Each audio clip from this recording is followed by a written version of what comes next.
Welcome to my podcast, which is all about changing your business and money reality. This is your master money coach, Dr. Gaurav Deka, and you are money. Hello, my friends. How have you all been? So last week, I know I didn't record a podcast episode. I was a little unwell and I was falling sick from week to week. Something or the other was going wrong. And I was trying to figure out what exactly was happening. Right from my birthday, I was experiencing either one day I would wake up with red eyes, and the other day I would like have a ear block, and then someday I would have like a really bad nose block allergy. I was thinking that it was happening because of the seasonal changes. In Delhi, the air really gets bad. And I was thinking that maybe it's happening because of that. But then over a course of time, I realized that there are certain energetic imbalances that is going on with me. And that is, I didn't know the reason. And then I sat down to meditate as I always do every day. And then I kept on asking this question that what is this energy?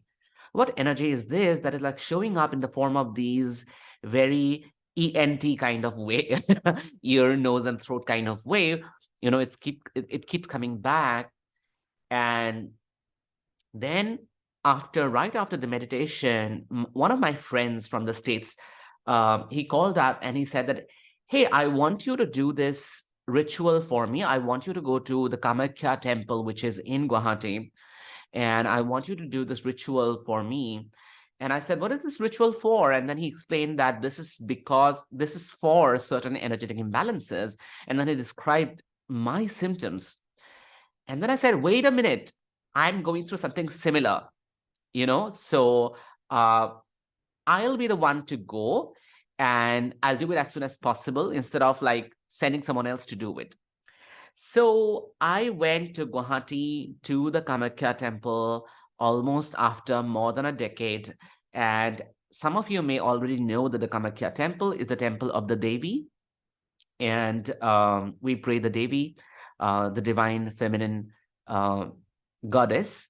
And then what happened is like, I was so exhausted after doing the puja, after doing the ceremony, that I just couldn't bring myself to do the episode. However, that night when I slept and I woke up the next morning, from the next morning onwards, I really felt that all my energies were back. I felt absolutely put together and integrated. So that's a small little update from my end. And another thing is, right before I left, I was talking to a client of mine. And this client, she basically pointed out to, on my table from where I coach, I have a lot of like paraphernalia, like I have tarot cards, I have crystals, I have various kinds of statues. And she pointed out to one of the cards and said that, hey, I mean, what is that card? What kind of picture is that? And I said that, well, we have been coaching together for the last 2 years. You never asked me about this card. And then she said, no, bring it to me. I want to see what this card is. And then I brought the card and I took it closer to the screen of my computer. And then she said that this is so amazing. What card is that? And I said that it's the High Priestess card.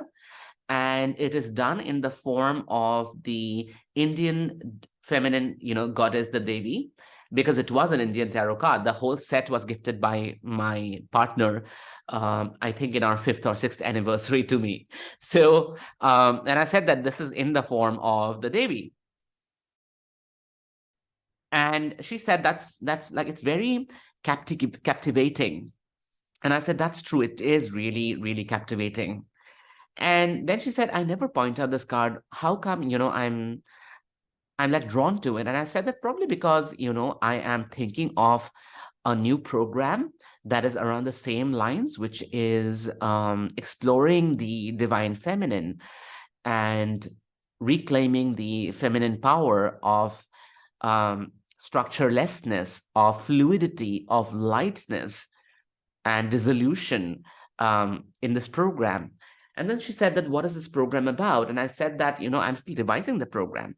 So after I finished that call with this client, I went back to meditate once again. I usually do it after a session of mine. And then I had this idea popping in my head, and it became like crystal clear to me that this new program that I will be doing for non-coaching people will be called the Fem Room. Again, femme from feminine, as you know, the Fem Room. And I will be selecting 12 high performing, uh, ass kicking, women with X, um, coming over and being a part of this powerful room and reclaiming their femininity in all spheres of their life, including the way they show up, the way they do business, in their relationship, in the interaction, in their interactions with the world, with everything that they experience, which is so dominated by rigid, masculine, patriarchal, socialized structures. And the idea of this container would be to let go of those structures so that women can experience what they want to create in their life and in their business, right? So it became very clear to me that, oh, this container is going to be called the Fem Room. And it may not have a very strong money goal. Like, I'm not promising, oh, you're going to make this kind of money as I do in ATEPs. Like, I tell people in ATEPs that, if you come to ATEPs, you will make money. There is no like second thoughts about it. But for the Fem Room, it's about power. It's about the feminine power, to experience that, to reclaim that, which is lost in the rigid, hierarchical, masculine, patriarchal structures, often, right? Across the world, not only in India, but across the world. Now, what happened is, when I declared the Fem Room, my client who I was talking about the Fem Room, she got back to me and she said, Gaurav, listen, I think, you could either change the name of the container, or you could add a tag. And I said, I really don't want to change the name of the of the container because that came in like a meditation. It was like a download. I don't want to change it. And she said, okay, let's add a tag. And I said, what kind of tag do you want to add? And then she gave me a list of different tags. And I said that this tag sounds really nice. And the tag was divine feminine embodiment. However, on second thoughts, I told her, listen, um, this phrase, divine feminine embodiment, has been used a lot in the coaching world. So many people have just used it just like that. It's very generic. And I want to make it like more special. And then she said, Gaurav, every coach might have used the divine feminine phrase for in the coaching world, and everyone knows about it in the coaching world. But the program that you are doing is for non-coaches, people who are not coaches, people who are, um, other entrepreneurs or other business women, or they may not be entrepreneurs or business women at all. They just want to reclaim the power of who they are. And I said, that makes sense. Divine feminine embodiment is a new word for non-coaching people who are not a part of the coaching world. And this container is for non-coaching people. So what happened is I added that tag. And it was after that meeting that I went to Guwahati to the Kamakhya temple. And to people who do not know about the Kamakhya temple, it is on the top of a hill, and you keep going higher and higher. And at the very top, at the highest altitude, you will see nothing but just mist and clouds. It's very, very cold. And we went there, and you cannot expect at that kind of altitude to find like a store, not let alone like a you won't even find a food store, let alone a bookstore. But then, as I walked out of the temple, I found a bookstore, and it had all books of all the regional languages, including Assamese, right? There was a Bengali book on the Devi. There was an Assamese book. There were a lot of Assamese book on exploring the feminine and the Devi and the mantras and all of that. And then I spot this thing gleaming at me, a huge red, very much the color of my tarot card, the one that my client had pointed out. And I find this gleaming book red, And on top of the book, it's written Divine Feminine Embodiment. And I cannot tell you how I felt in that moment. I had goosebumps. I felt I would tear up. My voice became shaky, and I just wanted to hold another body. So I just called my mother out of the temple and I said, look at this. And then she couldn't understand what is going on. And I had to give her context of what was going on. And then, that is the moment when it became it became really clear to me that this is something I am going to do. It is going to be called the Fem Room Divine Feminine Embodiment. And I'm going to bring 12, you know, power hungry women to reclaim their divine feminine power back into their lives, into their soul, into their bodies, into their business, in the way they show up in the world. And I'm going to declare waitlist and applications coming week. Most probably applications are going to open by 15th of March. Initially, I thought I would start the program on the 1st of May, which means applications will start rolling from 15th of March, and then we will keep taking in applications towards the end of April. But now I have decided to extend the date to 1st June, all logistical concerns.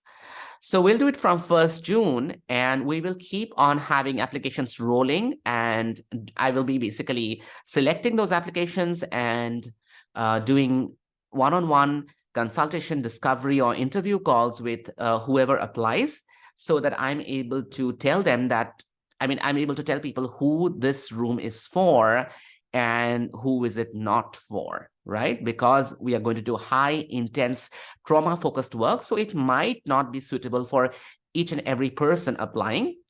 And it is, again, a very, very high ticket program. It's 30,000 US dollars for 6 months. And we are going to invite applications very, very soon. So once again, that was my not very little story, but then incredible story that I went through in the last 2 weeks. And today's episode, I actually want to start. I'll come to the name of today's episode, but today's episode, I really want to start with a celebration post inside 8apps. So give me a minute to find out this post. Okay, I found the post. So this post is by Maureen Doggett, and she writes success post, and then she says, I have made 31,000 Canadian dollars since joining 8apps at the end of December. And then this post was made on 13 February, by the way. 31,000 Canadian dollars. Imagine that. I really want you to stop and feel it. And then she writes, how? Question mark. How did I do that? By letting the super fun energy of Gaurav Deka and the sacred container do the work for me. Haha. I haven't been on any live calls. I'm not even halfway through the modules, and I've listened to one call replay. And I have gotten so much out of it. This thought posted by Gaurav blew my mind, and it has been the basis of my success. And then she gives the thought in air quotes. My people find me, hound me, sign me. I'm reading it once again. My people find me, hound me, sign me. That was the thought that she came across that I had put up in one of the groups. And then she says, I help dog trainers restructure their businesses, and I've been signing on anyone I meet or work with. Massage therapist, acupuncturist, hairdresser, yoga teachers, etc. And you know what they tell me? I know you don't generally work with people like me, but would you make an exception for me? Wow. And then she writes, it's been so easy and fun. You've gotten crazy results too. One of them did her they've gotten crazy results too. One of them did her first 11,000 USD month in January. Another one booked a trip to swim with dolphins, her dream since being a child. Wow. And then she writes, whenever you are, however you are consuming the program or information or calls, etc., know that it is enough. Isn't that the most incredible thing? You can just get in 8 apps and let the energy affect you rather than you consuming all the content and feeling that it's not enough. But as Maureen writes, that you just go and consume whatever needs to be consumed, whatever you need in that moment to make the change happen. And then she writes, and then Maureen writes, it cost me about 5,000 Canadian dollars to join 8apps. So I have made 6x my investment of just one thought shared by Gaurav. A thought that I never would have seen and embraced and embodied if I hadn't joined. It can be this easy. One thought alone can create tens of thousands of dollars. And that thought is, my people find me, hound me, sign me. Guys, isn't that the most amazing thing? I really have no words for Maureen and the kind of impact, the kind of effect that she has created by not only embodying this thought, but by becoming an example of every single thing that is possible by embodying our own thoughts, right? By creating actions which vibrate with that thought and impacting the world in a manner that is not imaginable. So many, many, many congratulations to Maureen inside 8apps. And because we are talking about thoughts, I wanted to introduce today's episode, right? I wanted to talk about the title of today's episode. And today, the title of today's episode is called Money Pushing Beliefs. It's called Money Pushing Beliefs. And before I jump into what money pushing beliefs are, let me first of all talk about the kind of people who have been coming and showing their interest in joining 8apps. So many people have come in the last 1 month, I would say, and there has been a surge of people showing up. And they all want to get inside 8apps. And I usually interact with all of them. And by interaction, I know that they are not fluffing. So in fact, the whole of February was spent in talking to people and telling them about 8apps. And on a side note, a lot of people, so this is different. This is on a side note, okay? A lot of people feel that once you reach a certain level of business, like I have reached my $1 million mark, people will just keep coming. That's what they think, and signing up by themselves. And you don't have to interact with them. You don't need to get on a phone call or a Zoom call with them to run them through the whole model. And I'm telling you that even at the $1 million mark, that's actually not true. I really love and look forward to interacting with people and knowing their thoughts. And of course, there are some people who find me on social media and directly go to the purchase link, right? Like they directly go to my Instagram, and then they head over to the link in bio, and from there they go to the 8apps page or website, and then they immediately like sign up without speaking to me, right? But then there are also the majority of people, majority of my audience, who are Indian and who are South Asian, and therefore the amount, which is 2.5 lakh rupees or 3,100 US dollars, which is the price of getting inside 8apps, is a significant one, and it is a lot for many, many people. So a lot of people go out and they get a credit card, or they borrow the money from someone, or they sometimes take a loan. So many of my students who have gotten inside ATEPs did not have the money, and they had to take that money from someone because they were, again, passionate about joining ATEPs, and that was a priority in their life, right? So they went ahead and took the money from either their spouse or from their parents, or a friend gave them, or maybe they used a credit card, they took a loan. Some people took a loan also. So what I'm coming at is the amount is significant for a lot of people. So they really want to know more about the programs and also have access to my energy over a discovery call or a sales call.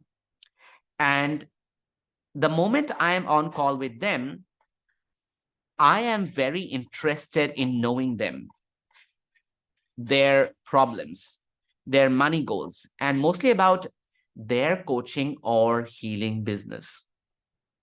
I love doing these calls, and nowhere do I feel that just because I have made a lot of money, I should stop speaking to my prospects, which I get to hear from many, many, many people. You know, a lot of people believe that they don't have to speak to their prospects. They don't have to know their problems. They don't have to take them on a discovery call or on a sales call or ask them about the kind of problems that they are facing.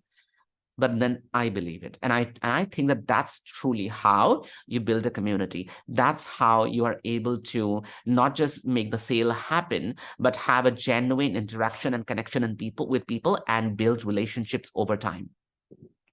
Hey, people, I really want to tell you that there's some construction going on outside as usual. And, there's some sound that might be coming through. So I apologize in the very beginning itself beforehand. So let me continue. So when I have these conversations with these people, I get on a discovery call, I get on a sales call, I really enjoy them, and I get to know how someone is going to make 100% out of ATEPs. It's not just about me just handing over the program to them and like, oh, give me your 2.5 lakh and take ATEPs, like do whatever you like. I, I don't come from that mindset, simply because I know that in the future, all the different people who will come into ATEPs, the real marketing would be the success of the people who are already inside ATEPs. If my people who are inside ATEPs make a lot of money, that's going to be my success story and my marketing, right? Which is when other people will see and know that, yeah, it's true that when people get inside ATEPs, they really, really make money. And that can happen when I am devoted to my people and I am 100% committed to the people who are already inside. And that can also happen when I'm able to believe that this client is right for this program, and that client is probably not right at the moment. They could go to another program, they could go to other kind of coaching, they could go to other kind of therapy, and then they can come to ATEPs. So the call also helps me find out the right people who could make the best use of this program, right? By tuning into how they feel about money. Because in order to make money or grow rich, you really don't need to have physical money available to you or have a large bank balance in the beginning. But it's your attitude towards money that determines whether or not you will make money, right? Whether or not the money is going to come to you in the future. And attitude is never an individual experience. It doesn't get created in a vacuum, isn't it?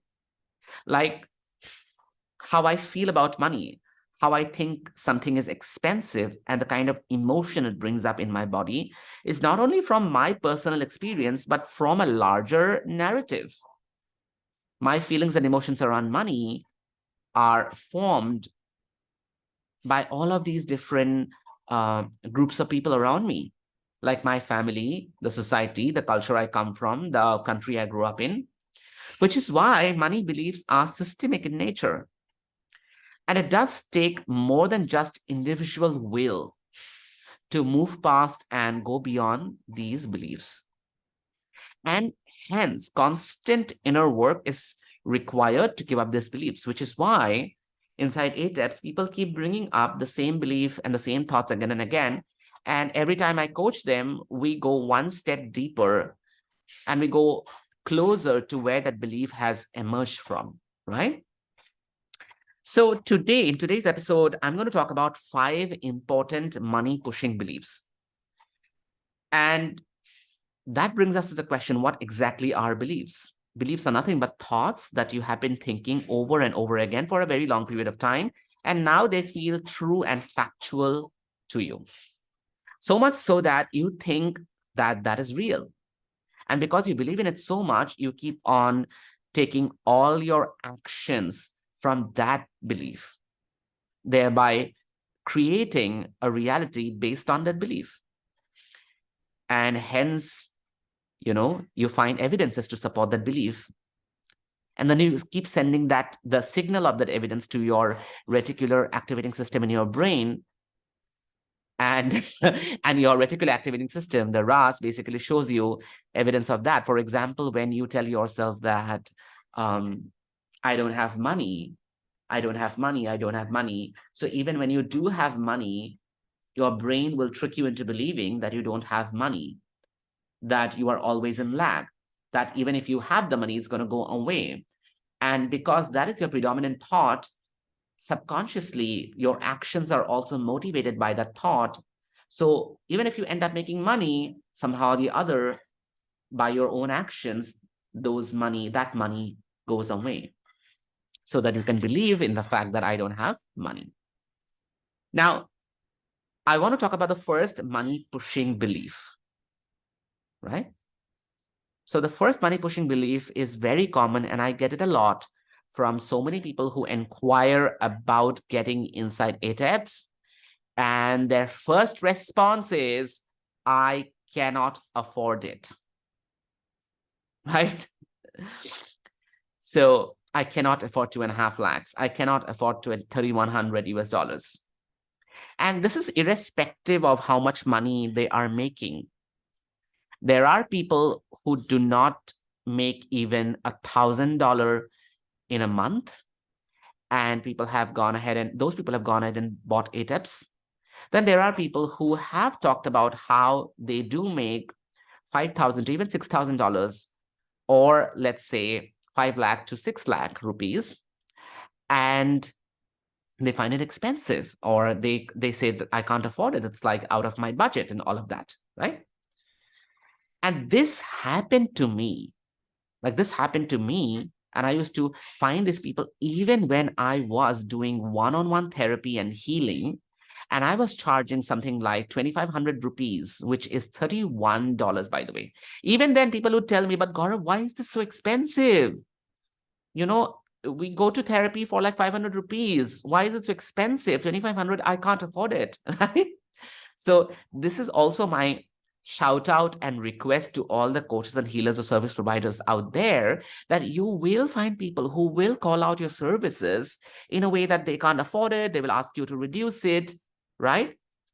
And if you feel that you genuinely want to keep a price and you're getting a lot of resistance from the outside world, you may want to examine your own feelings and thoughts about that price.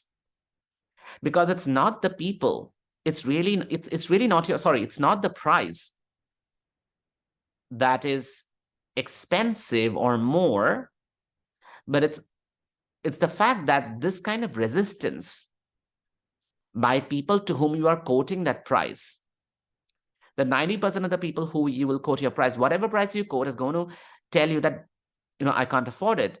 And you cannot make that a reason for what you quote. Whether you quote 500 rupees, I'm again pointing this out, please pay attention to this, that it's not about the number. You will face this resistance whether you charge 500 rupees per session, 2,500 rupees per session, $50 per session, $100 per session, or $1,000 per session. This resistance is going to show up, right? And you cannot make the resistance that is being shown by people around you the reason for you to reduce your price and feel resentful about serving people at a lower price. You can serve your people at whatever price you want, but if that price when people pay you and when you do the work with them makes you feel resentful, then the work is not going to be effective, right? Now, let me tell you what happens when you believe in this thought. The thought is, I can't afford it. So when you believe in this thought that I cannot afford it, you really give away a lot of your power. And you decide the value of something on your inability to have it actually, right? That I can't have it, which is why it's valuable. I can't afford it, which is why it's valuable. And that automatically creates a feeling of lack inside you and makes you feel that the circumstance is not under your control, that you are not the one driving the vehicle of your financial reality. Something is affordable or non-affordable, not because you can or cannot have it, but because you choose to have it or not have it. Let me say it once again. Something is affordable or non-affordable, not because you can or cannot have it, but because you choose to have it or not have it. Which is why it's a question of priority. Why would you want to give power by saying, I cannot afford it? It's nonsense to believe that you are at the mercy of something else in the outside world. The price or the money in this case is bigger than you, right? Which you wouldn't want. So instead of making the money bigger than you, bigger than the source that you are, and you are capable of creating that money, it's just that it's not a priority in this moment, right? So instead, I want you to look at it this way. So you have to tell yourself, if I really wanted to have it, I could do anything in this moment to have it. I could borrow the money, take a loan, apply for a credit card, do all sorts of things. But it's just that it's not a priority in this moment, which is why I am not stretching myself to have that money or get that money to buy this. Okay? So instead of I can't afford it, ask yourself, what is it that I'm willing to do to have it, in the sense that, is it my priority right now, right? Now let's come to the second belief. The second belief is similar. And again, this is another sentence, but has different kinds of repercussions. So this sentence is, it's too expensive. Or it comes in the form of a question, but why is it so expensive? Right? So most of the time it's like a question, but Gaurav, why is it so expensive? I get to hear this so much. As if the answer that I give to people, as if there is a justified answer to that question, like there is a valid, rational, analytical answer. And the truth is, there is none. There is no such valid, rational or calculative answer to that. Something is expensive not because of the price of the number. It is because of our perception of that number and its association with what we think we can pay for and what we can't. A lot of people will feel that something is expensive because it's valuable. But let me tell you, the number, whether it's $3,000 or $5,000 or $30,000, has nothing to do with whether it's valuable or not. Like, what even decides value? Your usability and desire to have it makes it valuable, isn't it? Like, you want something and you want to use it and you desire it, which is what makes it valuable. And the truth is, you are looking for a change by having that thing. And having that thing, would help you to have the change. For example, you no longer want to have stale food or let it go waste, so you buy a refrigerator. So the refrigerator helps you to store your food and then you can eat it, right? So that's the change you're looking for, that I no longer want my food to go stale. Similarly, let's say with a diamond that you want to buy, you want a change, and the change is you want to look a certain way. You want to own something and feel differently about yourself. I want to feel rich. I want to feel posh, right? So you get yourself a diamond. That's the change you're looking for. And the desire for the change is what is creating value. Similarly, when you go to a program or when you go to a course, you want to do something. For example, when people come to ADEPS, they want to have a better business, a cleaner mindset. They want to work on their traumas, and they want to change as people who are doing great business, and they want to take their coaching business, healing business to another level, which is why they come to ATEPs. That's the change that they are looking for, which makes ATEPs desirable for them, right? So expensive is a relative concept. Every time your brain tells you it's expensive, just change it to what will change in me or not change in me if I don't buy it. What will change in me or not change in me if I don't buy it? Because then you will stop calling it expensive and you will start looking at it from the point of view of your desire to have it, right? So that's more important than just calling it it's too expensive and feeling shitty about yourself or about the world, right? It's more about your desire than about the number. Okay? So let me go to the third belief, third money pushing belief. The third one is called, what if I don't make the money back? This is so common. What if I don't make the money back? So I get this a lot by people inquiring about ATEPs, and they are very desirous of the program. They want to come inside. They want to do everything. And then the predominant fear is, what if I don't make the money back? And I love these questions that start with the phrase, what if? Because they are hypothetical and it makes me laugh. Not in a sarcastic way. It's just that I find them funny because I can add what if to anything. Like, what if the moon crashes and our planet is destroyed? What if we no longer can use the internet, right? What if digital money that we are using through Paytm, through Google Pay goes out of usage, right? We no longer can do online bank transfer. What if our economy crashes, and $1 becomes like 500 rupees?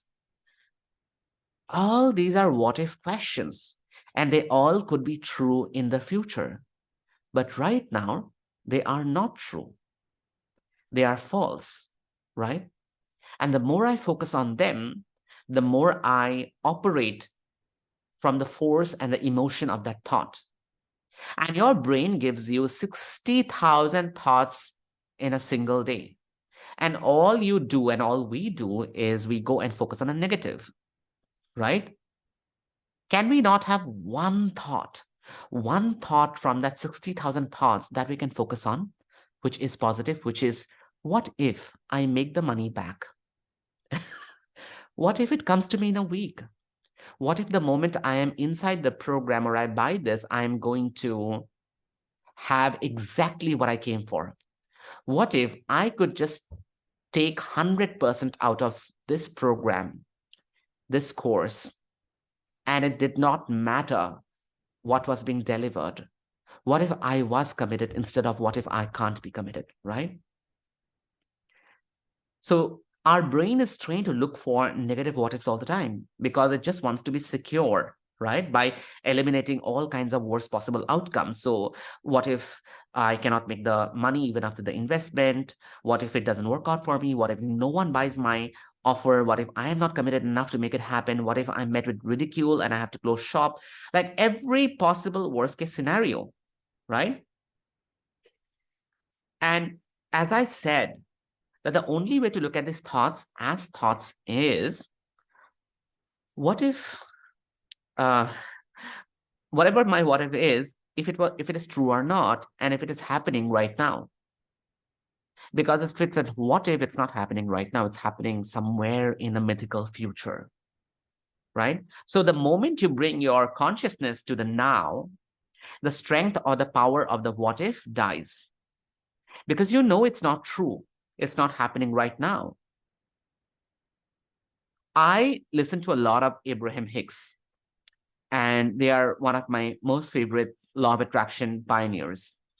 And they say that if you're having a thought which is negative, right, and which is not true, then all you need to look at is the veracity of that thought and slowly shift to a thought that you can have and that you can deliberately focus and practice, right?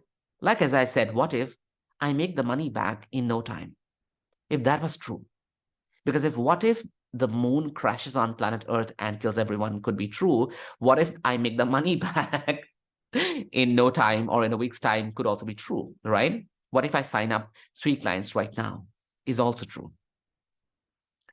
So the fourth belief that I want to bring to you is very sort of insidious, okay? And it might feel like a good thought or a positive thought, but it does create hindrance and it pushes money away, right? So this thought is called, once I have it, I'll feel better. Now, this is true for so many of us. Like people tell me, once I have 2 lakh coming to me every month, or once I have like $10,000 coming to me every month, all my problems will solve and I'm going to feel better. I will not have to deal with these clients who don't want to pay me, who haggle, people who question my price, and I don't have to engage in like petty debates. I will feel emotionally more secure and all my money problems will solve. And the truth is, none of the problems actually go away. They continue to remain because you are making money the source of your problem and also the solution. That because I don't have money, that's why the problem exists. Once I have this much amount of money, I'm going to feel better. And I know people who cannot, I know people who cannot sleep thinking about their money even when they make 10 lakh rupees a month or $15,000 a month. I know people. So feeling better is a nervous system process. It is by working on your nervous system, regulating it slowly and steadily so that you can reach a state where you don't need anything from the external world to make you feel better. And you cannot make your way to more money from a place of unhappiness and dissatisfaction. No one has done it so far, by the way, right? And I absolutely condemn the hustle mindset, because we truly cannot get to a place of satisfaction, from a space of insecurity and lack of gratitude and beating ourselves up. So I have to work on my nervous system in a way where I can be happy now. I can be satisfied right now, right? In fact, the more I am, the more I'm able to create from a place of satisfaction and enoughness. That's what creates the money, right? Not the feeling that I'm not happy because I'm not making this much amount of money. I'm going to be happy when I make that. That's going to push away your money and make your journey so perilous, right? So the last belief that I want to speak about is I want to make big money. Okay? I want to make big money. And this belief is quite a tricky one, right? Because big is a relative word, right? Big is a relative word. Something can be big, something can be small in relation, in reference to something else for different people differently. Now, when you say I want to make big money, like in Zest, even I use it. Even when I promote ATEPs, I tell people that you're going to make a lot of money, shit lot of money, you're going to make big money, all such stuff, right? And saying that in Zest is okay, right? But when we harp on the feeling that money is big, I want to make that big money, and that kind of feeling and thought comes from a space of desperation, from a space of anxiety, a certain amount of tightness in your body, right? Then what happens is the word big creates distance between you and the money. Because the big does not allow you to experience and feel ease, lightness in your body. And hence it creates a feeling of not enoughness, that this is not enough, this is not enough. I need to make the big one, big one, big one, right? So you look at a number and you are going to work on your own body and nervous system, which we do a lot inside ATEPs. And we recalibrate the body to feel that number in the body in a way which is easy. We don't have to call it big. It could be big, but we don't have to reach towards that big number from a space of desperation. It's going to happen. It's happening right now. And it's happening because I'm making these money that is small. For example, if your big money is 10 lakh rupees a month, okay, if that is your big money and you're making like 2 lakh rupees a month or 1 lakh rupees a month, it is happening 1 lakh at a time, and you're reaching to that 10 lakh, right? So that's how the big money is happening, one step at a time. And it is happening with ease. And because growth is exponential, you might just jump from 1 to 2 lakh, 2 to 4, 4 to 8, and then boom, 10, right? And that happens because you recalibrate your nervous system by working on it, experiencing more and more space inside it, and bringing in more and more capacity, isn't it? So these were the 5 beliefs that I wanted to talk about so that you could work on them and change them and create the money in your life that you want to create. Okay. So before I end this episode, I want to tell you about something very, very interesting. Some of you already know who have been following me on Instagram. My Instagram handle is at Dr. Gaurav Deka, at the rate Dr. Gaurav Deka, DRGAURAVDEK. And I recently declared a workshop that is going to happen from 7th of March to 10th of March, right? I'm going to put the link in the show notes of this workshop. It's going to happen from 7th of March to 10th of March. And it is a very interesting title. It's called How to Fuck the Algorithm. And it's all about your presence in social media, your energy in social media, and how not to fuss about things like audience size or how many likes I'm getting, how many comments I'm getting, but going straight ahead to the fact that it doesn't matter what my circumstance is in the social media, in my social media, I'm still going to make money. It's about showing you how to do that, right? So I'm going to put the link in the show notes. It's happening from 7th to 10th March. It's free. And all you need to do is go to that link, click on it, and you will have a registration form. And just go and put in your details, and you will get a mail, which will have all the details, Zoom link and everything. And I'm really, really looking forward to seeing you all in this workshop. It's a 4-day workshop happening India time, IST, from 7 p.m. to 8 p.m., 7th March to 10th March. And we are going to have a lot of fun, a lot of fun. And I promise you, you will walk out of this workshop and you will start making money. Okay? So thank you. Thank you for listening today. And I will see you next week. Bye-bye.